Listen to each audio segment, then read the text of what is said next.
গতরাতে ভারতের আগরতলায় বাংলাদেশের সহকারী হাইকমিশনে হামলার তীব্র নিন্দা জানায় বাংলাদেশ। এ ঘটনায় দুঃখ প্রকাশ করে বাংলাদেশের হাইকমিশন ও সহকারী হাইকমিশনের নিরাপত্তা বাড়ানোর কথা জানিয়েছে ভারতের পররাষ্ট্র মন্ত্রণালয়।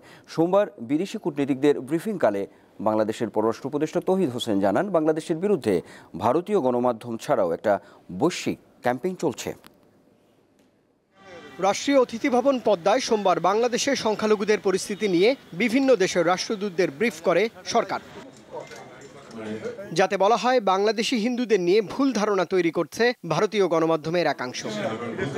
এছাড়াও দেশ নিয়ে বৈশ্বিক ষড়যন্ত্রের ক্যাম্পেইন চলছে বলেও দাবি করা হয় ব্রিফিংয়ে। প্রতি বছরই দু একটা ঘটনা ঘটে, সেটা এই সরকার হোক বা অন্য কোনো সরকার হোক ঘটে। ব্যাপারটা হলো সেটাকে নিয়ন্ত্রণে নেওয়া এবং যারা এ ধরনের কার্যকলাপে লিপ্ত হয় তাদেরকে তাদের জন্য শাস্তি বিধানের ব্যবস্থা করা, তাদেরকে আইনের আওতায় আনা, এটাই হলো লক্ষ্য। বাংলাদেশ খুব একটা সাম্প্রদায়িক খারাপ অবস্থার ভিতর দিয়ে যাচ্ছে, এরকম একটা পরিস্থিতি সৃষ্টির অভ্যন্তরীণ এবং দেশের বাইরে প্রচেষ্টা আছে। আমরা সেই প্রচেষ্টা যাতে সফল না হয় সেই চেষ্টা করছি। ভারতের সাথে বাংলাদেশ কেমন সম্পর্ক চায় তাও পরিষ্কার করেন পররাষ্ট্র উপদেষ্টা। আমরা ভারতের সাথে একটা স্বাভাবিক ভালো সুসম্পর্ক চাই, পরস্পরের স্বার্থ ঠিক রেখে। আর এখানে আসলে অন্তরের চেয়ে স্বার্থটা বেশি গুরুত্বপূর্ণ, এটা মনে রাখতে হবে। ভারত বাংলাদেশ উভয়ই আমি মনে করি সম্পর্ক এগিয়ে নেবে নিজেদের স্বার্থ। তিনি জানান, পশ্চিমবঙ্গের মুখ্যমন্ত্রী মমতা বন্দ্যোপাধ্যায়ের বক্তব্য বোধগম্য নয় সরকারের। মমতা ব্যানার্জির বক্তব্যকে আমরা মমতা ব্যানার্জি ধরনের বক্তব্য হিসেবে দেখতে চাই, কারণ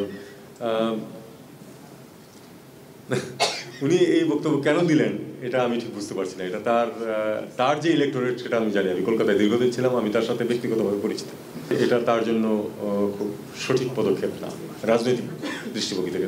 রাজনীতিবিদরা তো সবসময় রাজনৈতিক দৃষ্টিকোণ থেকেই বক্তব্য দিয়ে থাকেন। আমি মনে করি এটা পশ্চিমবঙ্গের রাজনীতিতে তার অবস্থানের জন্য এটা হয়তো সহায়ক হবে না। এদিকে ভারতের উত্তর পূর্বাঞ্চলীয় ত্রিপুরা রাজ্যের উত্তর আগরতলায় বাংলাদেশের সহকারী হাইকমিশন প্রাঙ্গণে হামলা হয়েছে। হিন্দু সংঘর্ষ সমিতি নামের একটি সংগঠনের সমর্থকেরা এ হামলা চালিয়েছে বলে জানা গেছে। সোমবার এই ঘটনাটিকে দুঃখজনক বলে উল্লেখ করে বিবৃতি দিয়েছে ভারতের পররাষ্ট্র মন্ত্রণালয়। একই সঙ্গে বাংলাদেশ হাইকমিশন ও সহকারী হাইকমিশনের নিরাপত্তাও বাড়িয়েছে ভারত সরকার। আগরতলার সহকারী হাইকমিশনের হামলা পূর্ব পরিকল্পিত উল্লেখ করে ক্ষুব্ধ প্রতিক্রিয়া জানিয়েছে বাংলাদেশের পররাষ্ট্র মন্ত্রণালয়। রুবায়েত হাসান, দীপ্ত সংবাদ, ঢাকা।